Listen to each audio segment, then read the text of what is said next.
आधे के आधे का आधा। एक बार की बात है, सबल नाम का एक लड़का एक नगर में रहता था। वह अपने जीवन से बहुत निराश था। उनकी निराशा का कारण यह था, वह अब तक अपने जीवन में कुछ भी नहीं कर रहा था। उसके माता पिता उसे ताने मारते थे कि आपके सभी मित्र कुछ न कुछ कर रहे हैं, लेकिन आप अभी भी घर बैठे हैं। दोस्तों के बीच भी अक्सर उनका मजाक उड़ाया जाता था। वह कहीं जाता तो लोग उससे पूछते थे कि आप क्या कर रहे हैं। उसे यह बताने में भी शर्म आ रही थी। वह कुछ नहीं कर रहा है। धीरे धीरे उसने रिश्तेदारों से मिलना जुलना कम कर दिया और लोगों से मिलना भी बंद कर दिया। वह ज्यादातर समय घर पर ही रहता। वह अकेला रहता और भगवान को कोसता रहता और अपनी किस्मत को दोष देता। अब उसे अपना जीवन बोझ लगने लगा था।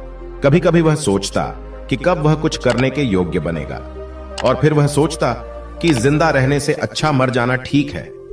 एक दिन वह अपने नगर की एक गली से गुजर रहा था। तभी उसने देखा कि एक गुरु दुख और परेशानियों पर उपदेश दे रहे हैं।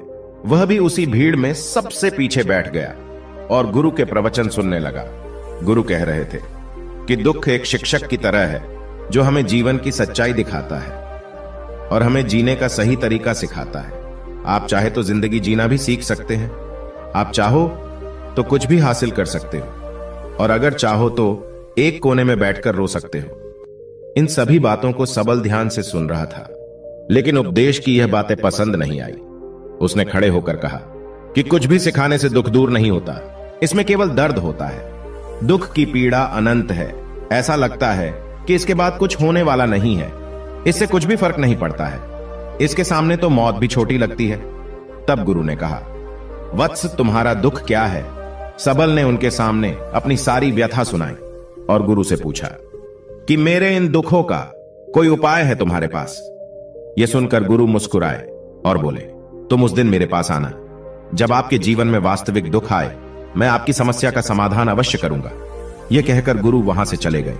सबल ने सोचा, क्या यह मेरा दुख नहीं है तो क्या है? मैं जिस दर्द से गुजर रहा हूं वह असली दुख नहीं है क्या? मेरा दुख कोई नहीं समझ सकता।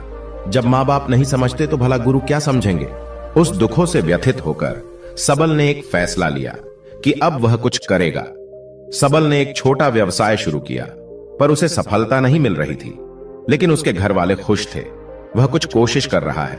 वह अपने व्यवसाय में लगा रहा और धीरे धीरे उन्हें सफलता मिलने लगी।